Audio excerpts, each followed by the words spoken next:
Heureusement que Dieu ne m'a pas donné une femme comme ça. Je te vois dans une réunion comme ça. Heureusement. Alléluia. Heureusement, directement, mon père dans le passé, là. Mon père dans le passé. Là, j'ai témoigné, si vous savez, dans le passé. Tu ne peux pas défendre quelqu'un en insultant. Tu ne peux pas défendre quelqu'un en injuriant, en faisant des commérages. La Bible dit qu'il injuriait.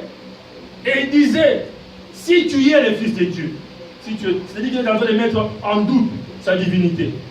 Sauve-toi et sauve-nous.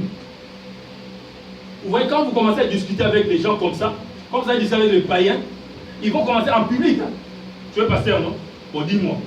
Le verset qui dit que Jésus plaira. C'est dans quel verset? Dis-moi. Devant tout le monde.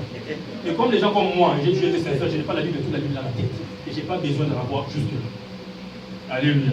Maintenant, s'il n'y en a pas, tu n'as pas ces versets-là, toi qui voulais discuter là. Et tu vas voir maintenant tous les badauds autour. Bon. Maintenant, tu vois la sœur plus de ton église au pays parce que.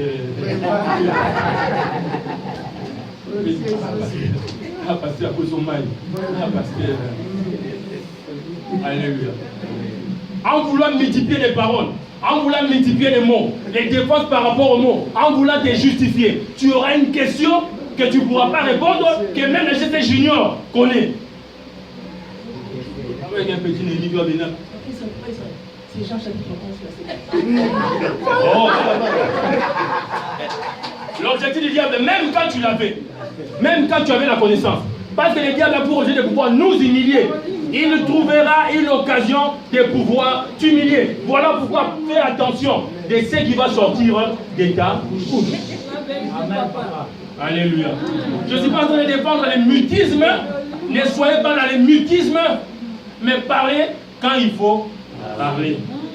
Et lorsque les brigands défendent Jésus, lorsqu'il défend la personne de Jésus, Jésus se tourne vers lui et donne la deuxième parole pascale. Il dit, je te l'ai dit, aujourd'hui, tu seras avec moi au paradis. Et je vous dis, ces jours-là, ces brigands, avant la confession, avant la repentance, avant la prière de délivrance, avant les 7 jours d'affranchissement, avant les affermissements, avant les P11, avant les P12, avant les P13, avant les P14, ces messieurs s'est retrouvés au paradis avec le Seigneur Jésus-Christ. Parce qu'il a fait ce qu'il devait faire au moment précis, dans un lieu précis, au devant d'un homme qui a été envoyé par ça. Le Seigneur fera des exceptions pour toi.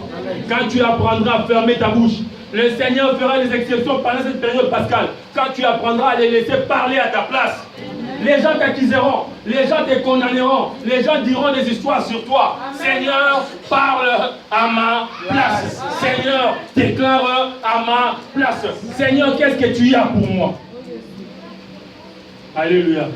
Et l'entretien avec les deux brigands, ça s'est arrêté à ce moment-là. Et Jésus a amené ces messieurs dans le paradis. J'aurais bien voulu dans l'évangile avoir l'histoire. Comment ils étaient dans le paradis, comment ils se sont rencontrés. Et qu'est-ce qui s'est passé entre eux. La troisième parole, Jean chapitre 19. Allons dans l'évangile de Jean. Laissez-moi aller clôturer avec cette troisième parole pour aujourd'hui. Et que Dieu me fasse grâce de revenir. Car j'aime bien revenir vers vous. J'aime bien revenir vers vous. J'aime bien revenir casser ma voix vers vous. C'est ce que j'ai appris à faire. C'est ce que je sais bien faire. C'est ce que j'aime faire. Jean chapitre 19, versets 26 à 27. La troisième parole. Jean chapitre 19, versets 26 à 27. Laisse-moi commencer à partir du verset 25. Près de la croix de Jésus, s'est tenue sa mère, Marie, la sœur de sa mère, femme de Clopas, et Marie de Magdala.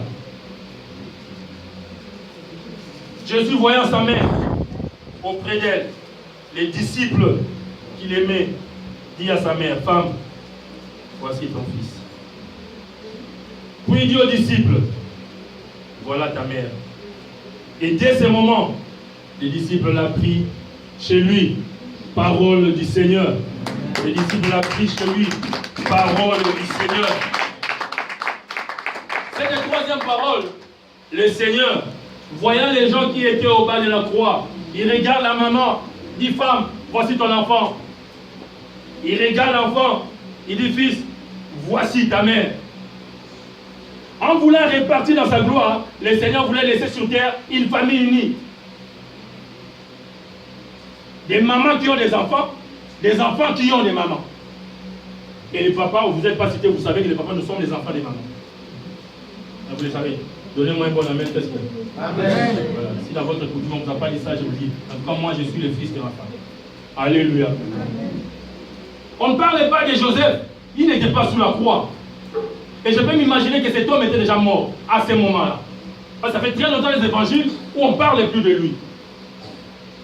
Jésus étant l'enfant qui a fait l'honneur de sa mère, étant en train de répartir dans la gloire.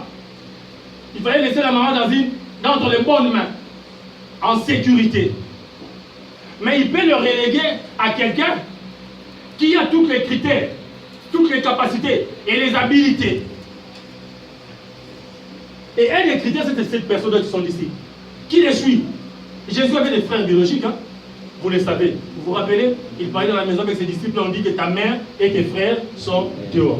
Il y a un d'eux qui est dans la Bible, 7. Alléluia. Mais ils étaient où ses frères? La Bible dit que Jean était le seul, les disciples présents sous la croix. Alléluia. À côté de la maman, à côté de la sœur de la maman. Les frères biologiques n'étaient pas là. Voilà pourquoi le Seigneur prend ce qu'il avait de précieux humainement. Marie était ce que Jésus avait de précieux humainement parlant. C'est-à-dire l'instrument que Dieu a utilisé pour que lui puisse partir et venir. Donc j'aime pas les gens qui parlent mal d'elle. Ou qui critiquent dans les vies. Bon, je ne parle pas de Marie qu'on dessine là. Parce qu'il y a une sirène qu'on appelle Marie. Les gens s'inclinent devant. Ce n'est pas celle-là. Je parle de Marie, la mère de Jésus. Marie, pour être clair. Alléluia. Je te les transmets, je te les donne. Pourquoi? Parce qu'il est là. Ses frères, ils ne sont pas là. Ses sœurs ne sont pas là. Il y a une maman dans cette salle qui a besoin qu'on le fasse sentir que tu es une maman. Qui a besoin. Il y a des villes qui se créent. Marie n'avait plus Joseph avec. Même Jean, le fils de Zébédée, et sa maman était Salomé. Mais la Bible déclare, quand on voit Jean, souvent il avait sa tête sur la poitrine de Jésus. Il s'est couché sur Jésus. Est-ce qu'il n'y avait pas dans ce jeune homme un vide d'affection, un vide d'amour? Il ne pouvait pas le faire avec sa maman. Il fallait qu'on lui donne une maman. Tu peux être en train de prier pour l'enfant qui est au pays, pour l'enfant que tu as envoyé en Europe, en pensant que tu vas le suivre demain. Et ça fait 7 ans que tu es en train de le suivre encore. Alors que dans cette salle, il y a un enfant qui a besoin d'une maman. Il y a un enfant qui a besoin d'un papa. Et je vous l'ai dit, ils ont fait le théâtre ici. Ils attendent qu'il y ait une maman, qu'il y ait un papa qui vient les assister. Comment ils font les répétitions? Je vais vous dire quelque chose. Beaucoup de bien se font avec mes enfants parce que je les fais avec les enfants des autres. C'est la formule que j'ai trouvée. J'ai fait beaucoup de bien pour les enfants des autres. À l'intérieur, chrétien ou pas chrétien, pour moi, enfant c'est enfant. Enfant ne c'est pas Jésus, enfant ne c'est pas Mahomet, enfant ne c'est pas bouddhiste. Enfant c'est enfant. Jusqu'à ce qu'il vous avoir après 18 ans pour prendre une décision. Donc, enfant c'est enfant. Pendant cette Pâque, détache-toi. Mon enfant, on veut toucher. Mon enfant veut toucher mon enfant. Alléluia. Il est en train de voir, elle est en train de voir. C'est toi qui seras chiffré dans les heures à venir. Alléluia. Est-ce qu'il y a une maman dans cette salle que tu ne connais pas qui attend qu'on puisse le faire sentir sa maternité? Est-ce qu'il n'y a pas un enfant dans cette salle? On n'est pas beaucoup. Et ils ne sont pas beaucoup derrière là-bas, ils ne sont pas beaucoup là-bas. Il n'y a pas un enfant qui a besoin d'une maman. Tu demandes seulement comment ça s'est passé à l'école. Tu as les problèmes avec la maman, tu le fais descendre chez l'enfant. Tu as les problèmes avec les papas, tu le fais descendre chez l'enfant. Quel cœur tu as? J'ai dit, je ne laisserai pas Jean à son coin, je ne laisserai pas Marie à son coin. Puisqu'ils sont là, mère, voici ton fils. Fils, voici ta mère. Il n'y a pas de vide. Je ne laisse pas de vide entre vous. Je ne veux pas qu'il y ait des vides. Je ne veux pas qu'il y ait des vagues. Je ne veux pas qu'il y ait des vents. Je ne veux pas qu'il y ait des mouvements. Il y a un enfant qui a besoin d'un papa dans cette salle. Papa avance vers cet enfant. Maman avance vers cet enfant. Alléluia. Il y a certains enfants qu'on a laissés dans ces pays-là, qui ont des problèmes dans leur tête, qui ne vivent pas bien. Mais c'est ces enfants en manque de parents. Parlez avec eux.